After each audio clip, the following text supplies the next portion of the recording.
मुघलांनी चालवलेला प्रचंड नाश आणि त्यांचं अफाट सामर्थ्य शिवाजी महाराजांना दिसत होतं.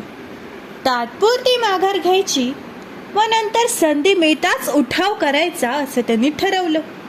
ठरल्याप्रमाणे आपल्या निवडक सोबत्यांबरोबर महाराज निर्भयपणे जयसिंगाच्या भेटीला निघाले. जयसिंगानं महाराजांचं स्वागत केलं. शिवाजी महाराज बोलण्यात मोठे चतुर, गोड गोड बोलले आणि एकच खोचक प्रश्न त्यांनी जयसिंगाला विचारला. यवनांची सेवा करणे आपणाला मनापासून आवडते का? जयसिंगाला उत्तर देता आलं नाही.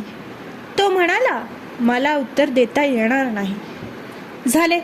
शिवाजी महाराजांनी 24 किल्ले औरंगजेबाला द्यायचे ठरले.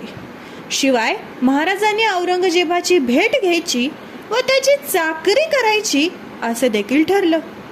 ठरल्याप्रमाणे अवघ्या 9 वर्षाच्या छोट्या शंभूराजांबरोबर महाराजांनी निर्भयपणे आग्र्याकडे झेप घेतली. शिवाजी महाराजांनी आग्र्यात पाऊल ठेवलं मात्र शहराच्या विलासी आणि आळसावलेल्या जीवनाला नवीन चैतन्य आलं. सर्वांच्या चर्चेला नवा विषय मिळाला. महाराजांच्या पराक्रमाच्या आणि शौर्याच्या कथा दबकतच का होईना पण बोलल्या जाऊ लागल्या.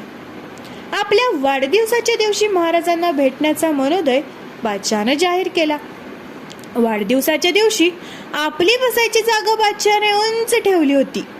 महाराज दरबारात आले, परंतु काय, पिता पुत्रांना 5000 मनसबदारांच्या रांगेत उभा करण्यात आले. मग मात्र महाराज संतापून बादशहावर कडाडले. आमचा अपमान करण्यासाठी बादशहाने आम्हाला येथे बोलावलं आहे काय? असं म्हणून सिंहासनाकडे पाठ फिरवून ताड ताड पावले टाकत महाराज दरबारातून बाहेर पडले व आपल्या तंबूत जाऊन बसले. बादशाह खवळला. त्याने महाराजांच्या छावणीला लष्कराचा गराडा घातला आणि त्यांना नजरकैदेत बंद केलं. आपण कैद झालो आहोत हे महाराजांना कळून चुकलं. आता येथून सुटायचं कसं? छोट्या शंभूराजांबरोबर येथून निसटायचं कसं? महाराजांच्या पुढ्यात हिरोजी फर्जत, सर्जेराव मानकोजी आणि त्यांचे इतर काही जिवलग मित्र बसले होते. सर्वांच्या डोक्यात विचारांचे चक्र सुरू झाले. मग अचानक एका युक्तीने जन्म घेतला. महाराजांनी आपल्या मित्रांना जवळ बोलावले व त्यांच्या कानात एक योजना सांगितली. धोका होताच. ठरलेल्या योजनेप्रमाणे सर्वप्रथम महाराजांनी औरंगजेबाला गळ घातली. तुमच्या म्हणण्याप्रमाणे सर्व काही झालंय. मी आता बंदिवान आहे. मला माझ्या सैन्याचा तसा काहीच उपयोग नाही. त्यांना त्यांच्या घरी जाऊ द्या. निदान तुमचा अन्न पाण्याचा खर्च तरी वाचेल. औरंगजेब असतो, त्याला काय कळणार गनिमी कावा म्हणजे काय? चांगलाच फसला. त्याने लगेच परवानगीच देऊन टाकली. अशा प्रकारे योजनेची पहिली पायरी यशस्वी झाली. आता फक्त महाराज आणि त्यांचे सोबती एवढेच उरले. आता योजनेची दुसरी पायरी, ती म्हणजे महाराजांनी आजारी पडायचं. आणि महाराज पडले की आजारी इतके की त्यांना हलता देखील येईना. सारखे झोपूनच असायचे. मग आजूबाजूच्या लोकांनी औषध पाणी आणून दिलं. वैद्य सुद्धा आले, पण कशाचाही परिणाम होईना. महाराजांचं दुखणं आणखीन वाढलं. शेवटी औरंगजेबाच्या कानावर ही बातमी गेलीच. बादशाला हा सगळा प्रकार खरा वाटला.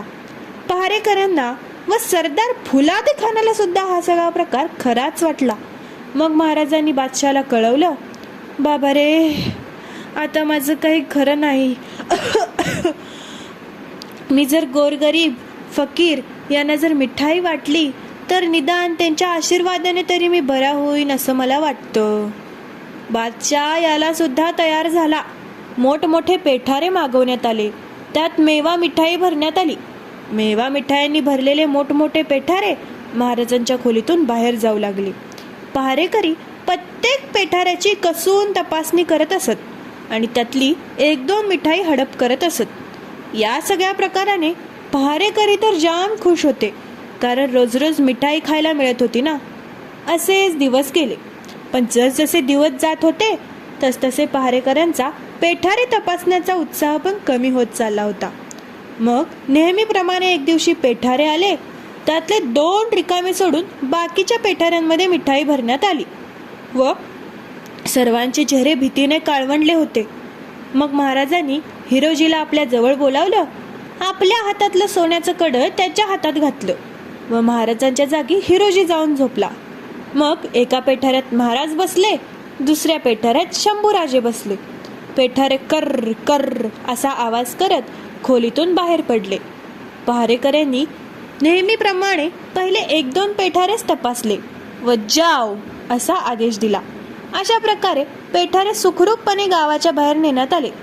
गावाच्या बाहेर महाराजांच्या सोबत्यांनी घोडे तयारच ठेवले होते. अशा प्रकारे सर्वजण घोड्यावर बसून सुसाट महाराष्ट्राकडे दौडू लागले. इकडे तर फारच गंमत झाली. फुलाद खान व त्याचे पहारेकरी महाराजांच्या खोलीतून आत डोकावायचे, पण महाराजांच्या जागी हिरोजी झोपलेला असायचा व मदारी त्याचे पाय दाबत बसलेले असायचे. फुलाद खानाला वाटायचं की महाराजच झोपलेत. मग थोड्या वेळाने दोघे उठले. झोपण्याच्या जागी गाद्या व उशा मांडल्या, म्हणजे बघणाऱ्याला सुद्धा वाटलं पाहिजे की महाराजच झोपलेत. मग दोघेही खोलीतून बाहेर आले. पहारेकऱ्यांनी दोघांना खटकलं आणि विचारलं, कहा जा रहे हो? त्यांनी न घाबरता सांगितलं, महाराजांच्या पोटात दुखतंय, औषध घेऊन येतो. असं म्हणून दोघेही अंधारात फरार